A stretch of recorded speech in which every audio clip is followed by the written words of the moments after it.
Dizaynerskiy proyektda mehr bilan remont qilingan navbatdagi kvartiraga tashrif buyurganmiz. Polnoценный Bezguxov vokzal territoriyasidan elit novostrojkalarning birining birinchi qavatida joylashgan mana bu polnoценный 3 xonali kvartiramizni qisqacha obzor qilib beramiz.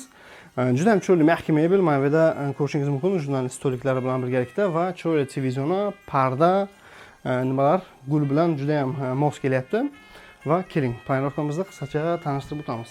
Orqa tomonda ko'rishingiz mumkin, asosiy kirish eshigimiz. Kirishimizdan prixojniy mebel qilingan va mana bu chiroyli noodatiy dizaynerskiy mana bunaqa zerkal qilingan va keling, mana bu esa bizda eshikdan kirishimiz bilan birinchi kuxnya, stolovaya zona, o'tiradigan zona va kuxonniy garnitura barcha qulayliklarga ega. Ko'rishingiz mumkin, gaz plita, vытяжка, kir yuvish mashinasi ham, xolodilnik, moykalarimiz ham hammasi shu yerda joylashgan va keling, mana bu esa bizda spalniy zonamiz.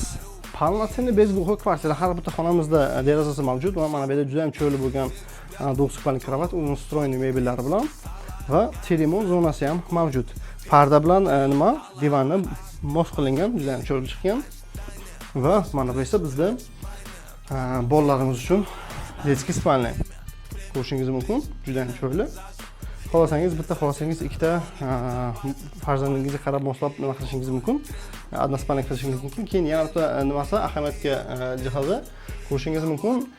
Standart 2.10 bo'lsa-gi eshiklar, mana bu nostandart. Mana bunaqasiga bo'lsa, kamida 2,5 metrlik nostandart eshiklar qo'yilgan va ko'rishingiz mumkin. Bu yerda alohida bizda unitaz zonamiz, sanuzlarimiz ham hattoki alohida.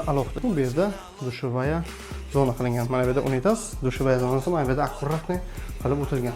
Chiroylikini dushevaya zona.